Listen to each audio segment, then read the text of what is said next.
Hey besties, it is day 90 something. I'm not sure what it is, but what I do know is that it's almost day 100, which is next Tuesday. So I'm excited about day 100. Listen, I know that my thumbnail is a little dramatic, but that is exactly how I am feeling. I have been diving into cholesterol, and what I am finding is completely shocking. Shocking! We are used to cholesterol is supposed to be low, and if it's not low, then you are at risk for stroke and heart attack. Like, that is how we all grew up. I have been listening to some carnivores give their results, and it is shocking. It is shocking. I'm not gonna lie, it has me a little rattled. Like, are you sure? That kind of rattled. So I wanted to go through some of it with you, and there's also a poll in the community area. I want to know what your cholesterol is. Have you taken your cholesterol? Do you have any before and afters that you can share with the community? What do you know about cholesterol? Please share that with us. If you're new here and want to join us on this journey, feel free to subscribe. Please subscribe and share this video. Share this video so that we can reach more people. I really think that us together, we can help a lot of people. If we all come together, whatever your journey is, whether it's keto or carnivore or whatever, let's support each other. Let's get to our goals together, because different things work for different people. So join us, subscribe. So I was listening to a video from Dr. Ken and Laura together, talking about Laura's blood work, okay? Laura's blood work. So she was sharing her blood work that she had taken at the point where she was on the diet for 18 months. And out of those 18 months, she said that 12 of those months, she was strict carnivore. And so they get to the point where it's time for her to reveal what her cholesterol score was. And her cholesterol score was 252. 252. Here's my understanding. Our cholesterol is supposed to be under 200, right? My cholesterol is normally between 110 and 160. 160 is the highest that it's ever been. And I was always really proud that even though I was overweight, I had low cholesterol.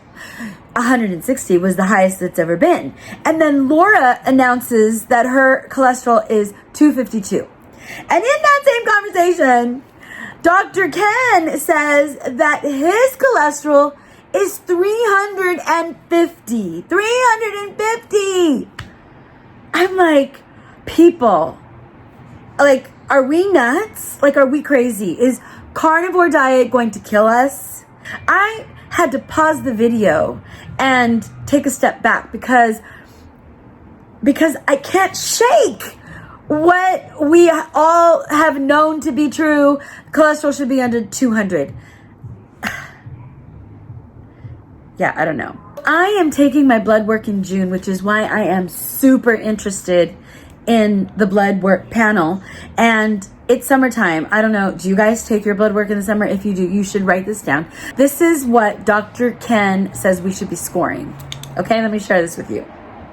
He says that the studies are old and dated, and that all of those studies were done on older white males, and that they do not represent anything outside of that, and that they certainly do not represent women. And he said that women should have high cholesterol, that having high cholesterol protects us. I can't tell you why. But I may have zoned out at that part because I was so shocked.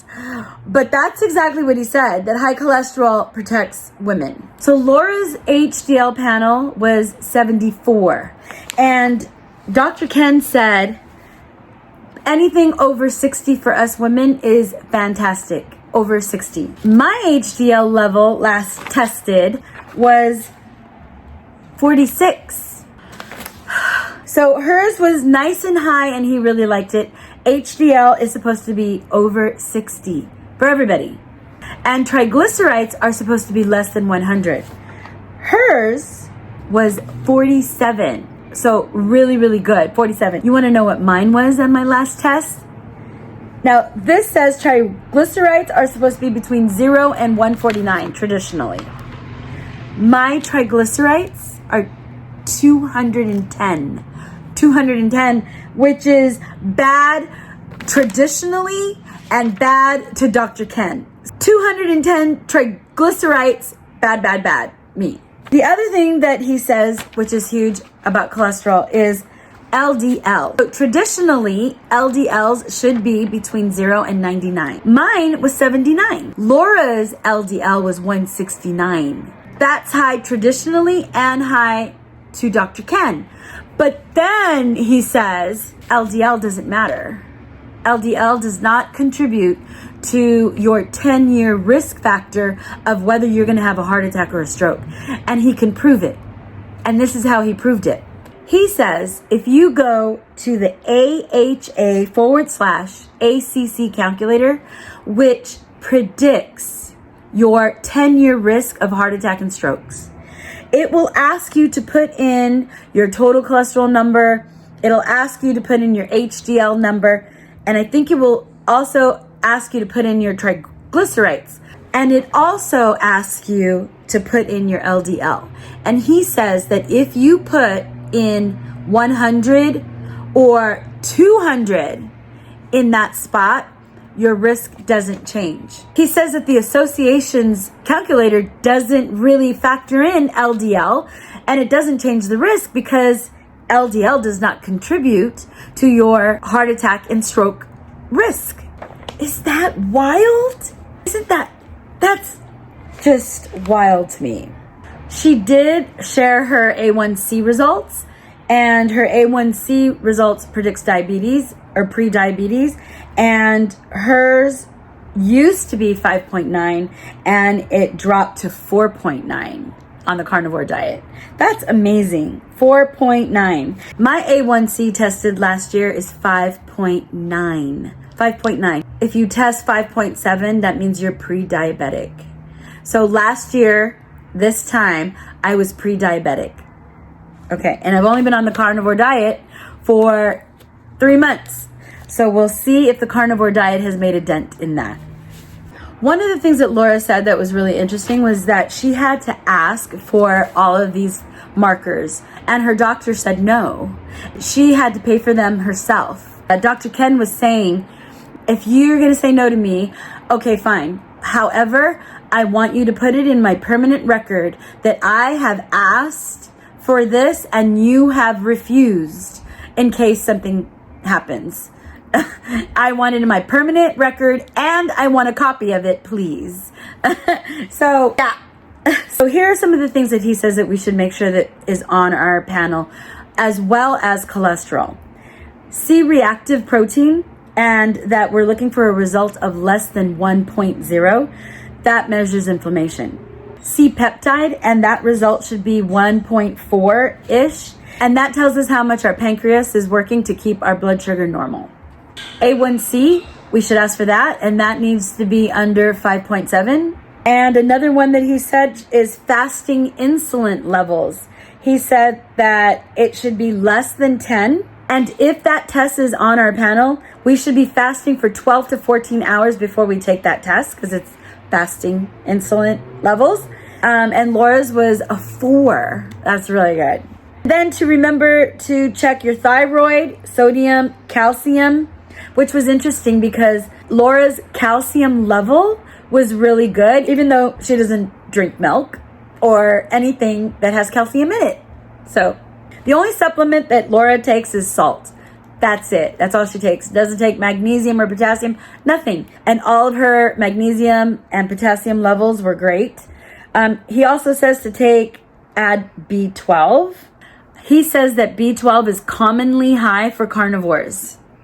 And the last one to check is vitamin D. However, he says to ask for VD25, not VD1, 25. He says that we can get VD25 from olive oil, avocado, or an oil gel cap. One of the interesting things that he said about vitamin D was that if you have low vitamin D, you may not be sleeping well. And if you're not sleeping well, it could be because of vitamin D. My vitamin D is dangerously low last year. And I really haven't done anything to change that, really, because I I live in California, but I don't go out in the sun very often. So it'll be really interesting to see what my vitamin D levels are. Guys, blood work for me is this month, and if it's for you, write all of that down. Go back and watch this video again and take some notes. And also, if you want to check that video out for yourself, it's on Laura's page where she's interviewing Dr. Ken, and he's talking about her results. It's pretty amazing. Guys, here's to getting healthy. I can't wait to see what you guys have to say. So let's meet in the comments. Let me know what you think about this, but also go to the community tab. I have a poll there for you. I want to know what your cholesterol score is or what you think it is.